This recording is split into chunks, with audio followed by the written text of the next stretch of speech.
सात संगत जी, धन निरंकार जी, एक सवाल आप सभी से पूछना चाहती हूँ। अगर ब्रह्म ज्ञान मिल जाने के बाद भी हमारे स्वभाव में बदलाव न आए तो क्या हमने वास्तव में उस ज्ञान को अपने जीवन में उतारा है? और सात संगत जी, अगर सिमरन केवल होठों तक रह जाए और दिल तक ना पहुँचे तो क्या वो सच्चा सिमरन कहलाएगा? सात संगत, आज का ये विचार शायद आपके जीवन की सोच बदल दे। इसीलिए आपसे निवेदन है कि इस वीडियो को अंत तक अवश्य देखें, क्योंकि अंत में मैं एक ऐसी बात समझाऊंगी सात संगत जिसे सुनकर आप स्वयं से एक प्रश्न अवश्य पूछेंगे। सात संगत जी, ब्रह्म ज्ञान केवल जानना नहीं, जीना है। सात संगत, जब किसी को ब्रह्म ज्ञान मिलता है तो वो केवल एक जानकारी नहीं होती, बल्कि जीवन को देखने का नया दृष्टिकोण होता है। सात संगत, लेकिन कई बार ऐसा होता है कि सात संगत जी, हम कहते हैं कि हमें ब्रह्म ज्ञान मिल गया, फिर भी क्रोध पहले जैसा है। सात संगत जी, हम कहते हैं कि हमें ब्रह्म ज्ञान मिल गया, फिर भी क्रोध पहले जैसा है, अहंकार पहले जैसा है, ईर्ष्या पहले जैसी है और व्यवहार भी नहीं बदलता। सात संगत, तब हमें स्वयं से पूछना चाहिए, क्या ज्ञान मेरे मन तक पहुंचा या केवल मेरे कानों तक? ब्रह्म ज्ञान का पहला प्रभाव हमारे व्यवहार में दिखाई देना चाहिए। सात संगत, अगर पहले छोटी छोटी बातों पर गुस्सा आता था, अब सात संगत धैर्य आने लगा।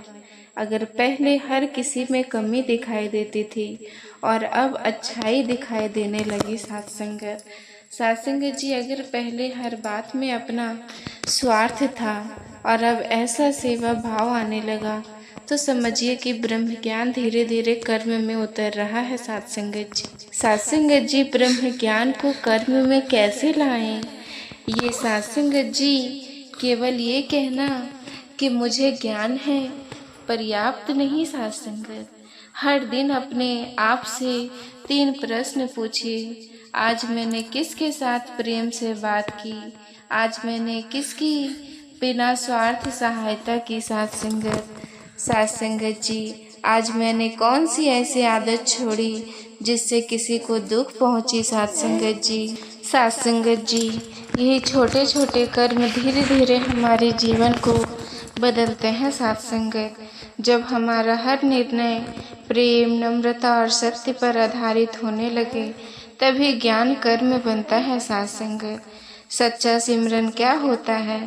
बहुत लोग सोचते हैं कि केवल नाम लेना ही सिमरन है, लेकिन यदि मन कहीं और भटक रहा हो और केवल शब्द बोल रहे हो, तो सात संगत जी, हमें अपने मन को भी साथ जोड़ने का प्रयास करना चाहिए।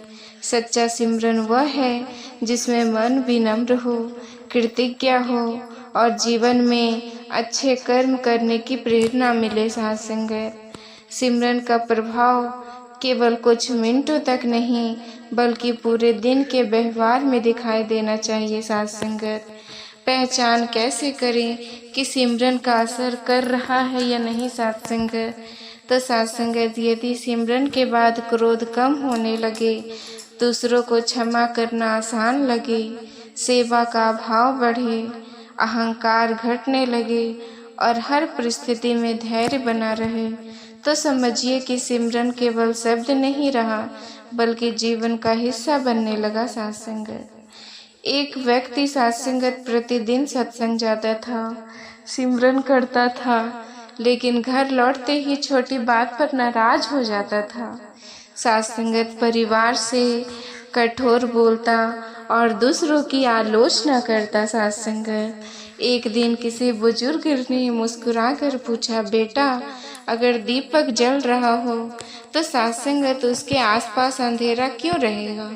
वो व्यक्ति समझ गया कि केवल सुनना पर्याप्त नहीं है, जीवन में उतारना आवश्यक है। सात संगत, उस दिन से उसने संकल्प लिया कि सात संगत, हर दिन कम से कम एक व्यक्ति सात संगत जी प्रेम पूर्वक बात करेगा और बिना किसी उपेक्षा की एक सात संगत सेवा करेगा।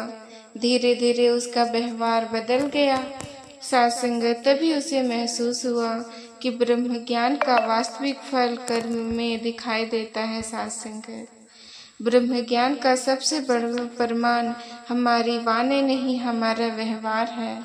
सात संगत जी, और सच्चे सिमरन की सबसे बड़ी पहचान यह है कि सात संगत उससे हमारा मन शांत हो और हमारे कर्म बेहतर बने। सत्संगत जी, हम अक्सर देखते हैं ना कि हम रोजमर्रा के जीवन में सत्संग जाते हैं।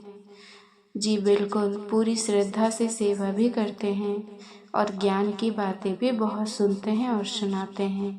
लेकिन फिर सत्संगत, फिर कुछ ऐसा होता है जो हमें हिला देता है। सत्संगत जी, मतलब फिर एक ऐसा पल आता है जब हम मान लीजिए ट्रैफिक में फंसे हुए हैं, कोई अचानक से अपनी गाड़ी हमारे आगे से निकाल लेता है या घर में कोई जरा सी कड़वी बात कह देता है। सत्संगत, हम और सारा ज्ञान जैसे धरा का धरा रह जाता है। बिल्कुल, हम तुरंत भड़क जाते हैं, एकदम से प्रक्रिया दे देते हैं। मैं यही सोच रही थी कि इतनी आध्यात्मिक समझ होने के बावजूद भी वो जो एक अंदरूनी सत्संगत ठहराव है, वो जो सुकून है, वो हमारी पकड़ से फिसल क्यों जाता है। कर लेना एक बात है सत्संगत, लेकिन उस ज्ञान को अपने आचरण का, स्वभाव का हिस्सा बना लेना वो बिल्कुल अलग बात है। वो थोड़ा मुश्किल लगता है व्यवहारिक जीवन में। जब सत्संगत हम ज्ञान की रोशनी में आते हैं तो सद्गुरु यही चाहते हैं कि हमारा मानसिक संतुलन, जिसे हम एक तरह का सत्संगत जी इक्विलिब्रियम कहते हैं सत्संगत, ना वो हर परिस्थिति में अटल रहे, यानी सत्संगत एक समान अवस्था। लेकिन जब वो संतुलन डगमगाता है, जैसे आपने वो ट्रैफिक वाला या घर की कहासुनी का उदाहरण दिया, तो इसका सीधा सा अर्थ यह है कि हमारी उस निरंकार से जो निरंतरता थी वो टूट गई। सत्संगत मतलब अच्छा सत्संगत जी, हमारा ध्यान भटक गया। सत्संगत जी, उस असीम निरंकार से हटकर उस छोटी सीमित परिस्थिति पर केंद्रित हो गया। उस पल में हमने निरंकार को भुला दिया।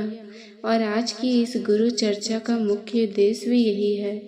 हम यही समझना चाहते हैं सत्संगत कि ये निरंतरता टूटती क्यों है।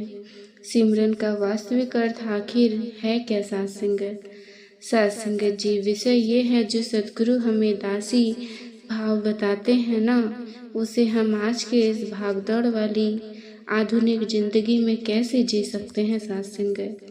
क्योंकि मुझे लगता है कि जब तक ये भाव हमारी रग रग में नहीं समाएगा, तब तक हम सिर्फ शांति का अभिनय कर रहे होंगे सत्संगत। बिल्कुल सही कहा आपने, हम सिर्फ दिखावा कर रहे होंगे, उसे महसूस नहीं कर रहे होंगे सत्संगत। आज हम सद्गुरु द्वारा बख्शे गए इसी पावन ज्ञान और सिमरन के असली मर्म को समझने का प्रयास करेंगे सत्संगत। क्योंकि जब ये दिव्य वचन हमारे स्वभाव में ढल जाते हैं ना, तभी जीवन में सच्ची दिव्यता आती है। एक अखंड आनंद प्रकट होता है जो किसी भी बाहरी घटना का मोहताज नहीं होता। क्या बात है। तो आइए इसी बेचैनी की समाधान यानी सिमरन की ओर बढ़ते हैं। अक्सर जब सिमरन का जिक्र होता है तो एक आम धारणा सी बन गई कि सत्संगत कुछ शब्दों को बार बार दोहराने की प्रक्रिया है, एक रटन है। हम एक तरह का जाप मान लेते हैं लोग।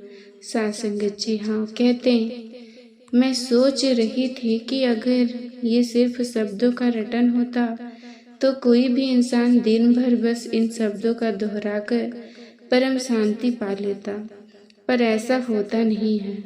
सत्संगत, तो क्या सिमरन सिर्फ ये शाब्दिक रटन है। और इसी से जुड़ा एक और पहलू है जो मुझे बहुत उत्सुक करता है सत्संगत। हम अक्सर स्वयं को दासी कहते हैं, लेकिन दुनियावी नजरिए से देखें तो एक नौकर, एक फ्लाई भी तो वही काम कर रहा है सत्संगत जी, जो उसे सौंपा जाता है। काम तो वो भी करता और एक दासी भी सेवा करती है साथ संगत। तो फिर इन दोनों में वो कौन सा बारीक सा अंतर है जो एक को संसारिक बना देता है और दूसरे को आध्यात्मिक? तो साथ संगत जी बहुत सुंदर प्रश्न है। सबसे पहले सिमरन बात करते हैं। देखिए, सद्गुरु हमें निरंकार यही समझते हैं कि सिमरन कोई यांत्रिक रटन नहीं है, मशीन की तरह नहीं है। बिल्कुल मशीन की तरह शब्दों को दोहराने से मन नहीं बदलता। सिमरन दरअसल एक भाव है, एक ऐसी अवस्था है जिसका एकमात्र लक्ष्य हमारे भीतर गहराई तक साथ संगत जो अहंकार बैठा है ना, ये जो मैं है उसे मिटाना है। जब तक मैं मौजूद है तब तक सिमरन की वो गहराई आ ही नहीं सकती साथ संगत। ये बहुत गहरी बात कही आपने। इस मैं को मिटाने की प्रक्रिया को थोड़ा और स्पष्ट करें, क्योंकि अहंकार ना बहुत सूक्ष्म होता है। कई बार तो हमें पता भी नहीं चलता कि हम अहंकार से ग्रसित हैं। इसे हम अपने मूल मंत्र के माध्यम से बहुत सहजता से समझते हैं। हमारा मंत्र है साथ संगत, तू ही निरंकार, मैं तेरी शरण मैनू बख्श लो। अगर हम इस पर ध्यान केंद्रित करें तो साथ संगत जी इसमें समर्पण की एक कर्मिक यात्रा है, एक पूरी जर्नी है। वो कैसे? देखिए, जब हम कहते हैं तू ही निरंकार, तो वहाँ भी ना एक बहुत ही सूक्ष्म सा मैं छिपा होता है जो ये दावा कर रहा है कि मैंने तुझे पहचान लिया कि तू ही निरंकार। अच्छा, मतलब वहाँ भी मैंने पहचान लिया। ये भाव साथ संगत फिर जब हम आगे कहते हैं मैं तेरी शरण, तो साथ संगत हम तो यहाँ वो मैं बहुत स्पष्ट रूप से उभर कर सामने आ जाता है। वो कह रहा है कि मैं तुम्हारी शरण में आ गया हूँ, मैं आ गया हूँ।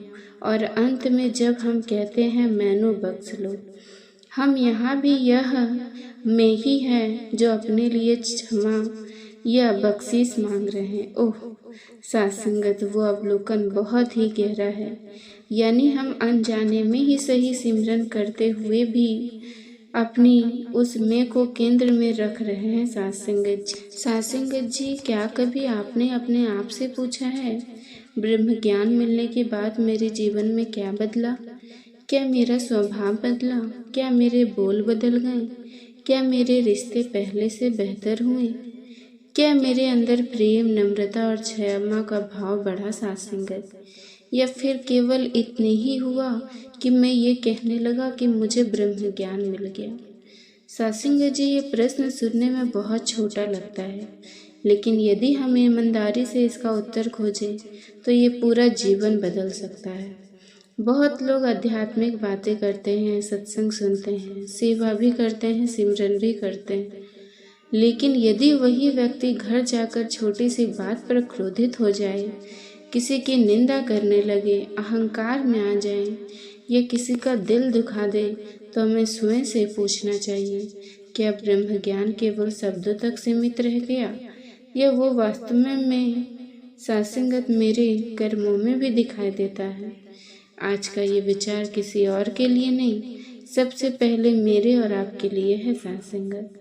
इसीलिए मैं आप सबसे निवेदन करती हूँ कि इस वीडियो को अंत तक अवश्य देखिए। हो सकता है आज का एक विचार आपके जीवन की दिशा बदल दे। साथ संगत जी, बहुत लोग समझते हैं कि ब्रह्म ज्ञान केवल एक धार्मिक प्रक्रिया है, लेकिन वास्तव में ब्रह्म ज्ञान का अर्थ जीवन को नई दृष्टि से देखना है। जब मनुष्य ये समझने लगता है कि हर इंसान सम्मान के योग्य है, प्रेम का पात्र है और हमें अपने व्यवहार को बेहतर बनाना चाहिए, तब ज्ञान का प्रभाव दिखाई देने लगता है साथ संगत। यदि ज्ञान मिलने के बाद भी मन में घृणा है, यदि व्यवहार में कठोरता है, यदि वाणी में कटुता है, यदि अहंकार पहले जैसा ही है, तो साथ संगत हमें रुककर स्वयं का निरीक्षण करना चाहिए। ब्रह्म ज्ञान का सबसे बड़ा प्रमाण ये नहीं है कि हम साथ संगत जी कितनी बातें जानते हैं, सबसे बड़ा प्रमाण यह है कि लोग हमारे व्यवहार में कितना परिवर्तन महसूस करते हैं। जब घर वाले कहे पहले तुम जल्दी नाराज हो जाते थे, अब शांत रहने लगे हो। तब सत्संगत जी जब मित्र कहे पहले तुम हर बात पर बहस करते थे, अब प्रेम से समझाते हो। जब समाज कहे तुम्हारे साथ रहकर मन को शांति मिलती, तब समझिए कि ब्रह्म ज्ञान धीरे धीरे कर्म बन रहा है। सत्संगत जी एक छोटे से शहर में रमेश नाम का एक युवक रहता था। वो नियमित रूप से सत्संग जाता था, सेवा भी करता था, सिमरन भी करता था। लोग उसे धार्मिक व्यक्ति कहते थे, लेकिन उसके घर का माहौल बिल्कुल अलग था। ऑफिस से घर आते ही वो छोटी छोटी बातों पर गुस्सा हो जाता। माँ कुछ पूछ लेती तो ऊंची आवाज में जवाब देता, पत्नी से बहस कर लेता, बच्चों की छोटी सी गलती पर उन्हें डांट देता। बाहर लोगों के सामने मुस्कुराता था, लेकिन घर के अंदर उसका स्वभाव बिल्कुल बदल जाता था। सत्संगत एक दिन उसकी छोटी बेटी उसके पास आई और मासूमियत से बोली, पापा आप सत्संग से तो मुस्कुरा कर आते हो, फिर घर आते ही नाराज क्यों हो जाते हो? ये सुनकर रमेश कुछ पल के लिए बहुत चुप हो गया। उस छोटी सी बच्ची का सवाल उसके दिल में उतर आया। सत्संगत उस रात उसे नींद नहीं आई। वह बार बार सोचता रहा, क्या सचमुच मेरा ब्रह्म ज्ञान केवल सत्संग भवन तक ही सीमित है? अगर ज्ञान मेरे घर के वातावरण को नहीं बदल रहा, अगर मेरे अपने ही लोग मेरे व्यवहार से दुखी है, तो फिर मैं किस बात का अध्यात्म इंसान हूँ? अगले दिन उसने एक संकल्प लिया। उसने कहा, आज मैं किसी का क्रोध नहीं करूँगा, चाहे परिस्थिति कैसी भी हो। पहले मुस्कुराऊंगा फिर भूलूंगा। शुरुआत आसान नहीं थी, कई बार मन हुआ कि गुस्सा कर दे, लेकिन हर बार उसने एक पल रुककर अपने मन से कहा, सत्संगत यदि ब्रह्म ज्ञान सच्चा है तो सत्संगत उसका असर मेरे कर्मों में भी दिखना चाहिए। धीरे धीरे उसके शब्द बदलने लगे, फिर उसका व्यवहार बदलने लगा। कुछ ही दिनों में घर का माहौल बदल गया। एक दिन उसकी माँ मुस्कुराकर बोली, बेटा अब लगता है कि सत्संग का असर सचमुच तुम्हारे जीवन में दिखाई देने लगा है। उसकी पत्नी की आंखों में आंसू थी। सत्संगत बच्चे अब उसे डरते नहीं थे, बल्कि उसके पास बैठकर बातें करते थे। अब रमेश को पहली बार समझ आया, ब्रह्म ज्ञान का अर्थ केवल सत्संगत जी जान लेना नहीं, बल्कि हर दिन अपने व्यवहार में उसे जीना। और उसी दिन से सच्चे सिमरन का भी अर्थ समझ में सत्संगत जी आ गया।